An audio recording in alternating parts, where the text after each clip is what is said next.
Hi folks, welcome to my kitchen. Hopefully we'll see you guys here next summer. You get a chance to do our stuffed French toast run and quiche run that we've been doing every year since COVID hit. It's a good time. Everybody, parents show up and go out in the backyard and have a nice meal. And before that we go for a nice run on the trails of Cotton Forest. So what I'm doing today is, because it'd be a little difficult to do this in practice, is just making a quick video to show you some racing strategies, since we're obviously going to start racing this week. We'll talk about some other ones at the track prior to practice, but this one I want to show you just something simple you can do, economical, to get a slight advantage over the course of the race. So obviously we talked about spikes. These are my old track spikes. They're not the waffle kind that you guys are used to. Just a quick show you guys the difference. These are pretty old school in terms of weight, so they're not near as light as yours are. But just to give you an example, these weigh in at 6.9 ounces. And this is my trainer.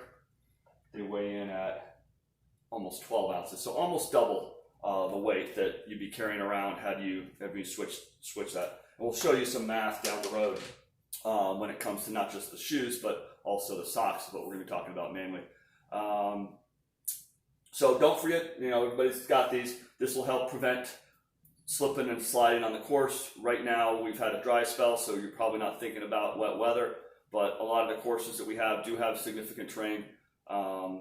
If we were a normal year running at Wickham Park, there are quite a few hills where I've seen kids try and make a turn to the right going down a hill, and they just keep going down the hill. So it's not just a advantage in terms of racing, it's also something that helps you in terms of safety.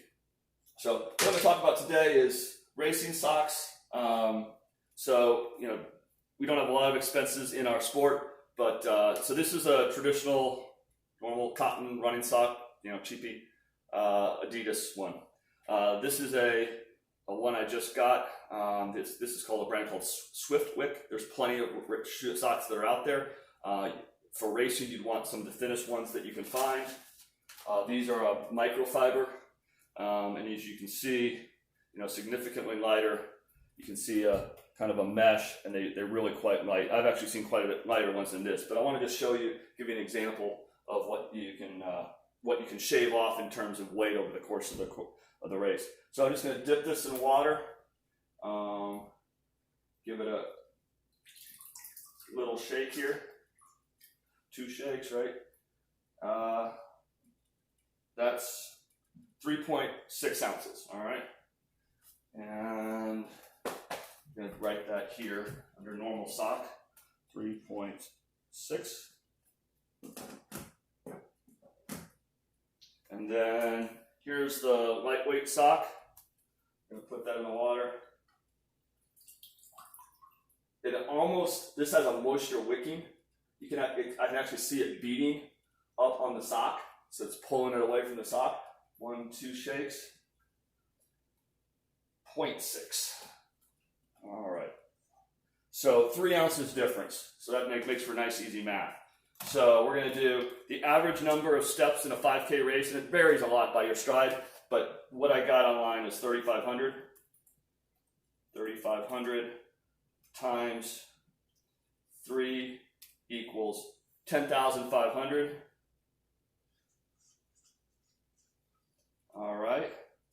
And then that divided by 16, that's ounces. That's 656 less pounds that your legs are having to carry you across the course. It's not as significant as moving in terms of weight, in terms of spikes or trainers to spikes, but it's still 700 pounds. So obviously if I asked you to carry 700 pounds or out over the course of the weight, or extra weight, you'd probably say no, I don't want to. I want to put sandbags on my shoulders to run with. But it does make a difference. It's a simple thing you can do. It also prevents blisters. Something like a cotton sock over the course of a race will start blistering up and causing hot spots, and that's not going to be good. These will shed the water and push it out through the spikes. And a lot of these spikes are designed, especially cross-country spikes, are designed to drain on the underside of the sock. So, This is not by any stretch going to replace good training habits, heart in a race, but it's something little that you can do for a slight advantage. Other sports are definitely driven by technology. Ours is not one of them. So this is one of the few things that you can have a little bit of control over. So you can get these socks anywhere online, Fleet Feet, Sound Runner, whatnot. So anyhow, that's your quick public service announcement for the day, and see everybody at practice. Bye.